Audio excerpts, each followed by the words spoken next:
सिवाना भाई दूजा, ओ इसके सिवाना भाई दूजा। मर जाएंगे मिट जाएंगे, मर जाएंगे मिट जाएंगे, नाम वतन का हम कर जाएंगे, ओ गोद में इसकी हम सो जाएंगे। भारत माता की वंदे, इनकलाब, शहीद एकराम गुदारा। तो साथियों, सबसे पहले तो आज 10-15 मिनट का राजगढ़ का प्रोग्राम था और 10-15 मिनट में ये बताने वाली बात तो नहीं, लेकिन मैं मेरी तरफ से बता रहा हूँ 10 से 20 लाख रुपए का थूक लग चुका है शहीद परिवार को। तो ये जो जय जयकार वाली मंडली है, क्योंकि जय जयकार करने के लिए हमेशा आदमी आते हैं, जब तक हिंदुस्तान के अंदर सड़ा मरेगा नहीं तब तक कोई महान नहीं होता है।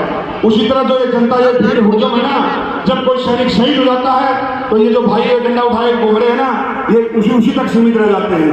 सिर्फ फोटो से मतलब इन लोगों को, शहादत से कोई मतलब नहीं किसी के लिए भी। ये आपको भले ही करने लगे क्योंकि भारत माता की जय, चाइना के टुकड़े कर दो, पाकिस्तान के टुकड़े कर दो, मगर जब शहीद परिवार को सच में जरूरत रहती है किसी सहायता की तब कोई आगे नहीं आता है। ये हुजूम सब भाग जाते हैं, सब कहें आपको। सही बात है।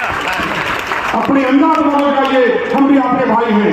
अरे कुछ कहना है तो क्यों इंतजार करते हैं उस चीज का कि जब मरेगा आदमी तब इसको शहीद कराओगे।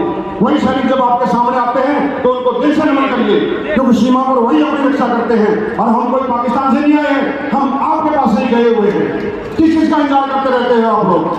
नेता अभिनेता के लिए हजारों चीजें कर देते हैं।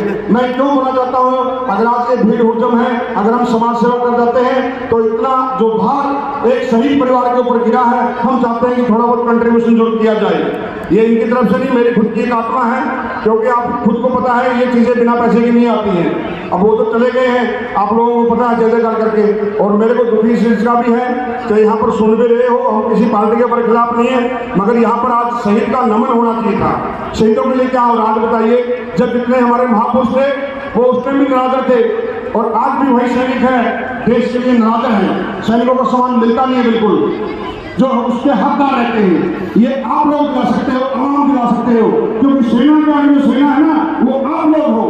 हम हमेशा हंसते हंसते इसलिए बॉर्डर पर शहीद हो जाते हैं कि सेना के आगे जो सेना है वो हमारे परिवार को संभाल लेगी।